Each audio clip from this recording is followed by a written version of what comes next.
Good afternoon and welcome to You and Your Business with me, Alec on 103.2 Dublin City FM. Each week, I invite an expert from the world of business to share their knowledge, insights and tips to help you with your business challenges. If there's a topic you would like covered or if you feel that you can make a contribution, please email me at yourbusiness@dublincityfm.ie and perhaps we'll be chatting here one day soon. My guest today is a consultant who specialises in growth, design thinking and innovation. She's worked in a variety of industries, including international property investments and waste management, and now acts as a consultant for the local enterprise offices, Enterprise Ireland, and is subcontracted by large consultancy firms for projects within Ireland and Europe. I'm delighted to welcome Bernadette Clancy to the You and Your Business studio. Hiya, Bernadette. Hi, Alec. How are you? And thanks for talking to me today. That's fine. That's not. I'll tell you what, this is an interesting one. I'm looking forward to this interview. There's a few things here I think will certainly interest our audience. As I mentioned when we were talking just before we got on air, that I'd like to go back to the last year in people's school. Were you the academic heading off to university, or was this one of these places you couldn't get out of quick enough? Well, when I should have been studying, I didn't have, I suppose, the interest at the time. I had a tendency to daydream, so I left school early. Good for you. I was a daydreamer as well, so we're in good company together there. So obviously, okay, leaving school, this means having to go out and get a job there and some money. So where did you start off in your career? I started off as an apprentice hairdresser, and that went on for a couple of years. I loved it when I started because of the interaction of talking to people. It was fun and there was good tips. So I was happy enough doing that for a little while. Yeah, it's great. And I mean, it's a skill set that probably lasts you for the rest of your life. Yeah, it did actually. It came in handy over the last year. Well, I hope it looks as if it did. That's okay. Anyway, so obviously this wasn't going to be a long-term career for you. How did you sort of adapt, or what were you thinking to yourself? Were you sort of bored with it after a while, or what did you want to do? I suppose after a while, at that age, I still didn't know where I was going in life. I probably should have been still in school, but I wasn't. I was out in the world of work and I loved it. And so I moved on from that. And at the time, there was quite a lot of industry in Ireland around the likes of electronics. So I think the place I started working in next was Kenny Electronics in the JFK industrial estate. And I absolutely loved that. Yeah, I mean, there's a lot of assembly work goes on there. They were involved in harnesses and that for Bombardier and various organizations. So how did you adapt to that? And how did you enjoy working with the workforce there and the interaction of that? And it was quite easy because from the day that you started, you got, trained into anything and everything that they required you to work on. So there was a lot of training involved, a lot of explanation. So I would have been using quite a lot of tools, which again was new for me.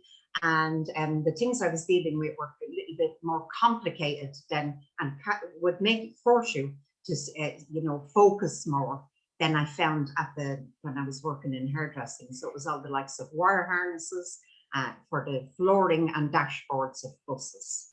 So, I mean, it's quite interesting in the sense that you're talking about training, which seems to be sort of missing in a lot of companies these days. And yet back in those days, it was a very important part of bringing people on board into an organization. Yeah, organizations did, come to think of it, have a tendency to take on people and give them the experience in-house. And then they had them trained in the way they wanted them to work. So I suppose nowadays things have changed, but that might not be a good thing. I think to have the opportunity, especially now, people still leave school early. There's a lot of people like myself that just, weren't academic and didn't really have a big interest in it at the time. If those opportunities for apprenticeships are there, be fantastic for people. Yeah, no, it's fantastic. So you would have kind of moved around, I presume, the facility there doing various jobs and being trained up in various areas. Yeah, for sure. In the end, at the time, so I'll be giving away my age here, printed circuit boards were loaded by hand. So you had to be able to understand what you were putting into the board, and then hand solder as well. So eventually automation took over. Yeah, no, I mean, again, to learn all of these skills. And how did you find sort of maybe relations with management and things like that? Was there a good relationship between them? Very good. Yeah, I have to say, Alec, it was very well paid too for the year that was in it.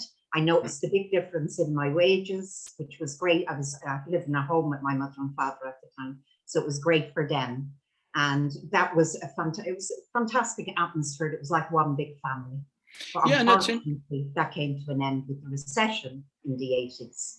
yeah, and it's a shame because there's a lot of camaraderie built up with people there.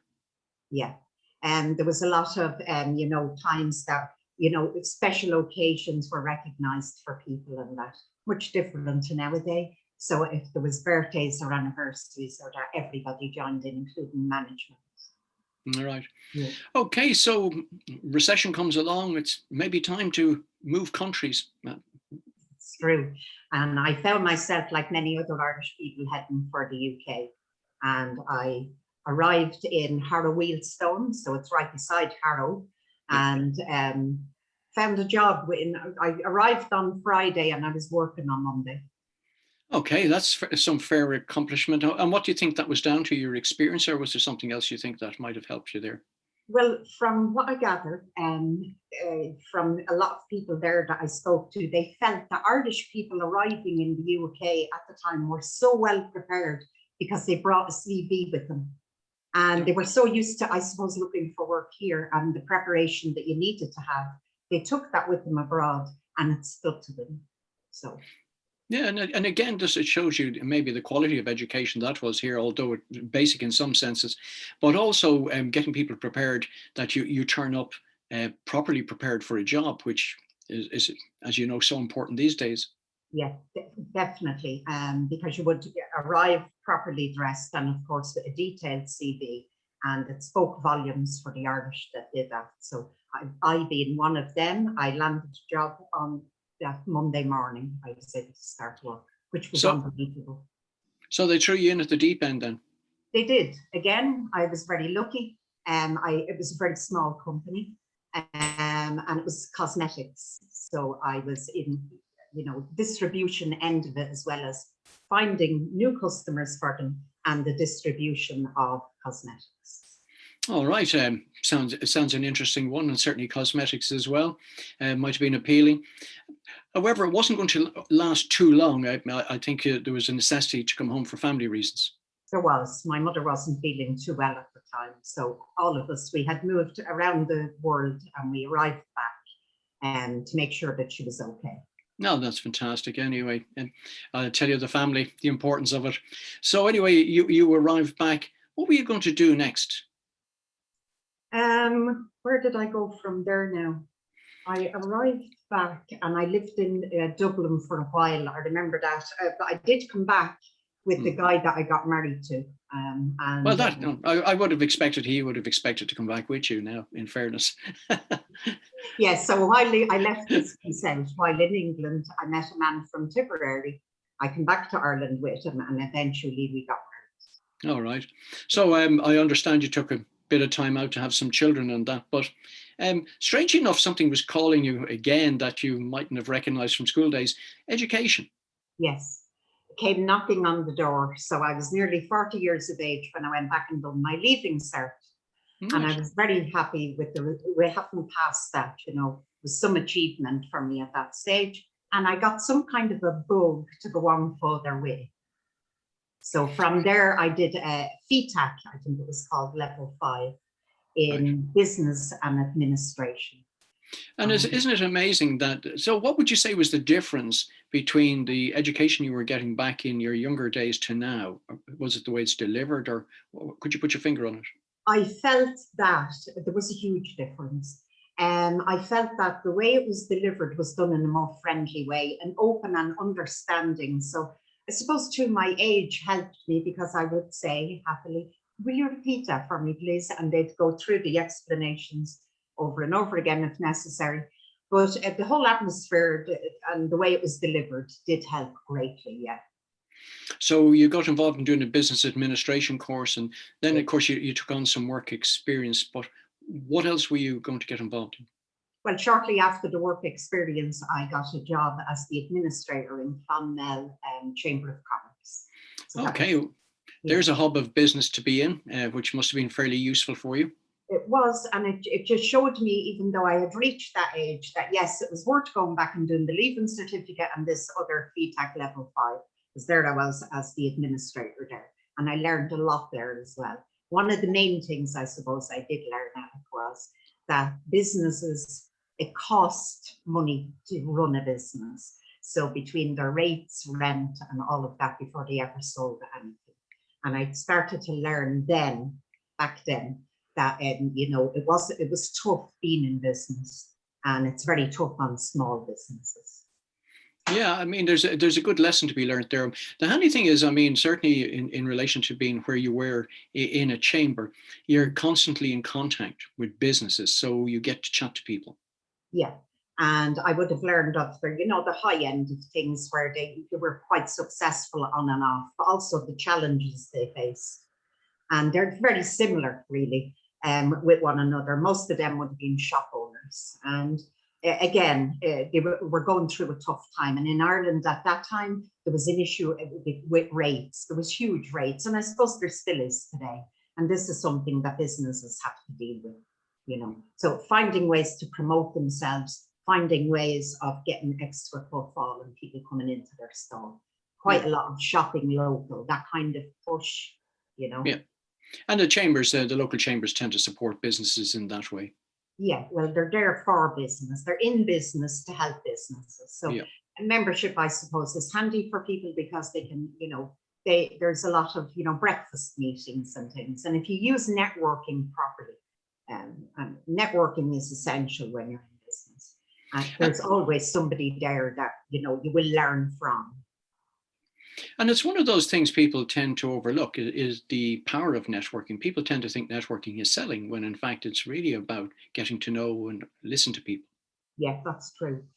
And you'll find that networking can be more successful at times when you're not actually deliberately out there networking, if that makes sense. Because sometimes people find when people are networking, everyone's trying to sell something. And sometimes if you're not aware, I must listen to and to be prepared to give something back. This is where really strong relationships can be built. Yeah, well, we're on the same page with that one. Continuing with the sort of story of education, you decided to get involved in doing an accountancy course. How did you find that? I thought I would love it, but I soon discovered that, well, you know, I did it for over a year. It just wasn't for me. I would have never been able to work at a full time, so I made up my mind to leave. Happy that I gave it a try to see. So I think it was then shortly after that, I would have done a postgraduate certificate with UCD in their Innovation, Entrepreneurship and Enterprise certificate, yeah. And it's interesting. I mean, there's a quality decision that sometimes people don't make. They find that they're halfway through maybe a 3-year course, and instead of saying, "Well, I absolutely hate this," they want to flog themselves onto the end when they could have invested the rest of the time into something more useful to them. Yes, yeah, I suppose it depends on the person as well. Sometimes they feel they've made the commitment and they must stay on. Personally, I think if you realize something's gone completely wrong, do your best to try and pivot. So if that's even in college, can you speak to somebody in college about moving on to a different course or, you know, coming to some kind of compromise? Yeah. Also, you went to work for a property investment firm, which must have been quite interesting. It was, yeah, it definitely was. So that was here locally, MGM Capital. So the investments were all in Germany and they were very successful. So even the last crash didn't affect them. Wow. Yeah, it was very, very good. So there was 3 young guys at the time, and one of them was an energy rater. They were all engineers, trained in engineering, and one of them was a tax consultant. So I helped with bookkeeping, and he would deal with all the really complicated end of it, but the bookkeeping end of it, and I would have learned an awful lot about these meetings, you know, streamlining it for them, taking all the paperwork away from them to have to do, and setting up these, and just in general, being able to speak to their customers and fill them in on any information that they, you know, any updates and things like that. Yeah, and it shows the importance of taking an interest in the business that you're in.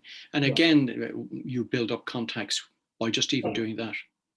Definitely. Like, I'm still in contact with those three guys today. They never looked back. They just continued to flourish.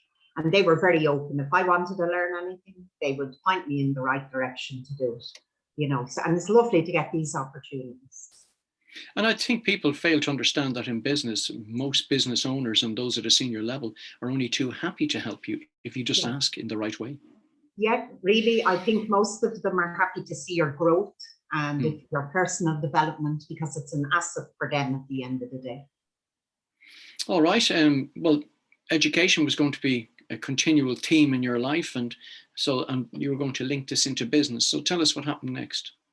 Well, at that stage, then I think I had just completed the postgraduate certificate. I was coming up to the end of that, and I knew that innovation had kind of caught me, and I could see where, if it was applied properly, if people got a really good understanding of that and understood it wasn't about inventing something, but just even adding two things that already existed together to make something better, bring value, added value to something. I knew that could benefit, you know, industries, regardless of their size or function. And I suppose before that course actually ended, I decided to open another company, or my first company. And it was through that company I got to work in the Leos in Ireland, all around Ireland, in fact, and Enterprise Ireland's New Frontiers. And I was a lean practitioner with them for SMEs, for lean for micro. And I would have, I suppose, along with a business partner of mine, we would have went to the ITs around Ireland and final year students. They could be engineers finishing off their course, or it could be in anything that they've studied. They might want to try going out into the world working for themselves, which is another thing we spoke about earlier with education that seems to have changed. The idea of leaving college and just going to work for somebody else is they also give you the option to think about working for yourself. So right. the course we would have given them, it showed them, you know, what could be there for them, what grants they would get and what they would need to know. So apart from in your own personal life, you were certainly involved in continuous development, but equally you were there keen to educate people about the world of business and the stepping stones that you need to take to get there. Yes, because I feel that there's still, and I know for the fact, there are a lot of people in business that didn't necessarily go to college. Now, I made up for it in later life. I would have done quite a lot of courses online with, you know, colleges from all over the world. There's a certain amount of things, a certain amount of tools a person needs to have a viable company.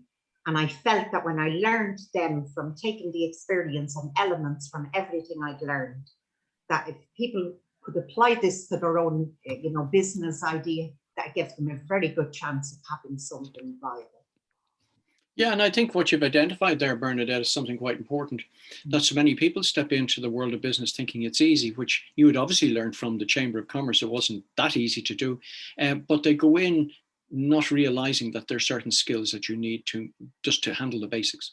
Yes, for definite. And one of them would be, you know, to be able to strategize and to use simple tools for that. And a simple tool for that is using some kind of visual management. So I'm talking about a piece of paper, a large piece of paper, and for growth purposes, it can be very simple for people that didn't, you know, get a higher degree at business. Basically, for growth, you need to strategize. Where am I going from here? To take one step forward, who do I need to speak to within the next 2 weeks, and write down a date and a deadline. So if I need to speak, we say to you, Alec, I write that down.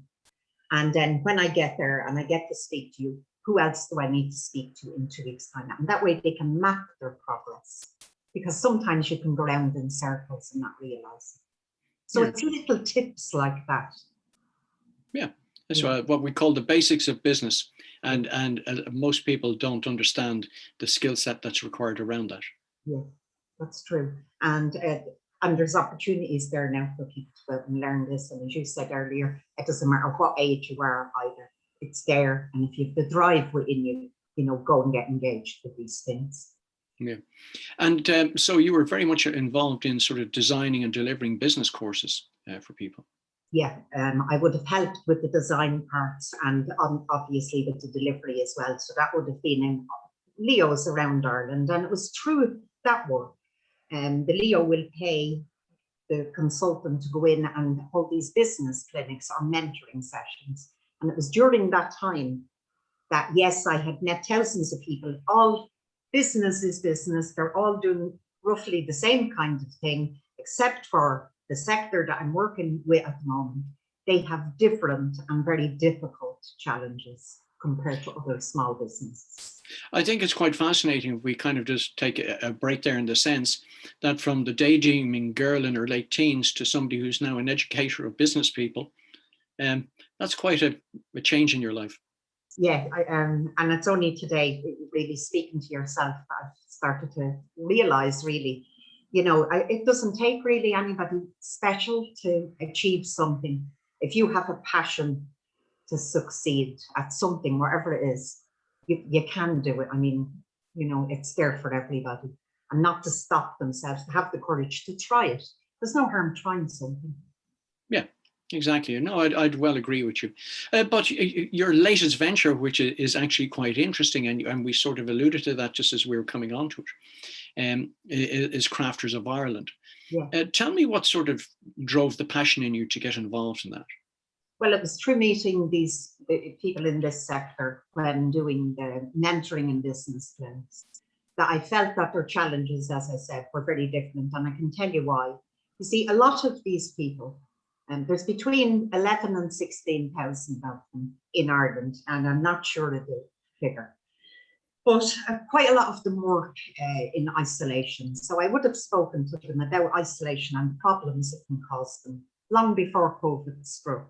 Yeah. A lot of them are hidden, and they don't even realize they're hidden because they don't have websites, because they might not understand the value of having either a website or a page, a platform, Facebook, Instagram, something with a telephone number on it, and little things like that.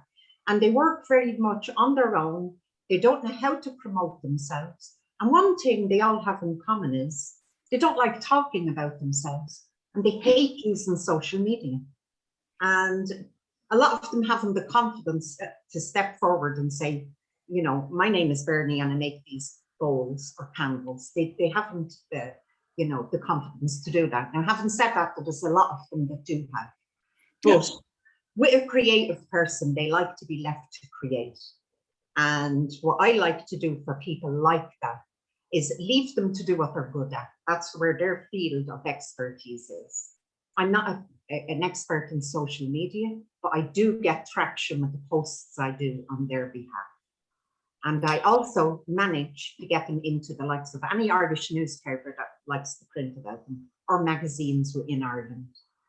But because of the nature of my work and the business model I'm using, I have 2 channel partners. Both are e-magazines based in the US. So any of these people then that come on board with me will be featured in these magazines.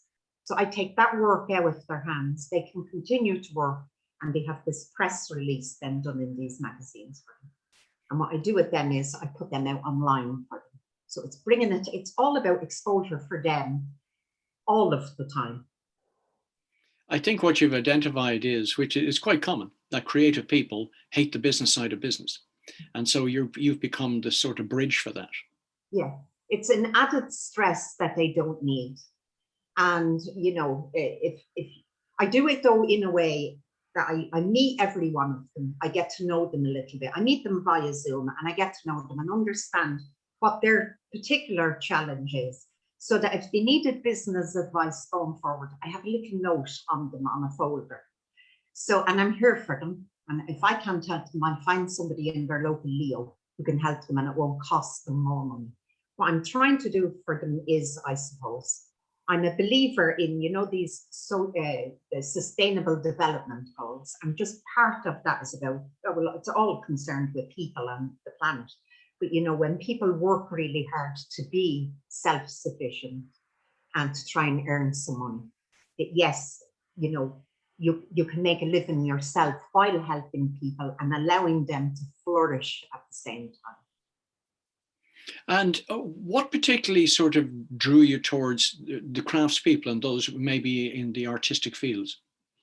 I suppose, Alec, it was just because their nature, not talking about themselves, not knowing really, what should I put up online about myself? Will I just put an image? Will I say something? I'm probably thinking, oh my God, I don't, say something about myself. So when they hand that to me and I have their biography, I say it for them. I run it by them. They're happy with it. Some of them cringe and go, oh God, people, will read this and think I've done it. And I'd say, no, I'll put it out there. And I say very clearly to everybody, we are so proud to have whoever it is I'm talking about on board, and congratulate them and get, their information out there, let everybody see what they're doing and, how passionate these people are about what they do. Yeah, and it's quite interesting because a lot of them are so skilled and with the right exposure have huge opportunities, which possibly they never get to realize. That's it. And, they just need, I suppose, that little bit of support. It's more, if they have the opportunity to have something bespoke to them, they have a management consultant here. If they run into any difficulty, I'm here. I'll ideate with them. I'll give them business advice. I do all their promotions, not only in Ireland, but in Europe and the US. If they'd like to talk on the radio, I try to get them on there. We have a YouTube channel that I'll be launching and using that as a marketing tool with them on it. That will be all over the globe with my connections. And I think it's kind of opportune, in fact, because as I said, people with sort of creative ideas have struggled continuously, but certainly COVID must have really added to the whole problem. It did indeed, because it affected their suppliers. So when these things all started to grind to a halt, quite a lot of them closed down. Some of them have just kept their heads down and kept focused on trying to hit the market that will, when the economy opens up again worldwide. They've tried to make themselves known to the market that's out there further afield. And that's what I've been, behind them with, and to just bring them up to that line and let them then go for it themselves. Because through sheer, I suppose, shock, people don't know what way to turn. And when they see there's more to what they can do, this was a time of growth for quite a lot of them, even that came on board with me, where they've opened up other strands through ideating. So we say they were doing, a particular range of jewelry, instead of just hitting one strand of the market like weddings. For when the economy opens up again, celebration time, proms, red carpet affairs, the likes of chamber ball. Women are out there, women that are earning money will like to be able to buy these kind of things. And crafters on board with me can now see there are other strands to where they can reach. And it has opened up focus for them. It has been frightening too for some. For our listeners out there, where can they find out more about these products and where they're available? They'll find all the products on craftersofireland.com. Or when they go on there, they can go into any of those shops and they can purchase the goods directly from the people that make them. So any orders that go through that go directly back to the makers. So that's fantastic service to be able to provide for them, and you're happy to be able to do that. And I know, hey, you're hardly taking a penny out of it yourself, which is admirable in itself. Yeah, I've tried to cut the costs right down. If once I can keep it sustained, I can continue with the service. It has grown immensely, and even today, prior to our conversation, the phone calls that I'm getting, and it's open to people with an Irish connection globally. So I have a fantastic gentleman living in Los Angeles, born and reared in Skerries, and he's coming on board. And there's another lady, I think, in Scotland, an Irish lady that's going to be coming on board. So I'm here and it's open for anybody that's struggling in particular with exposure. And if you need any kind of business advice, free of charge, ideation, here for, just come and ask the questions. And if I can't help you, which I'm sure I will be able to, I'll find somebody who can. Okay.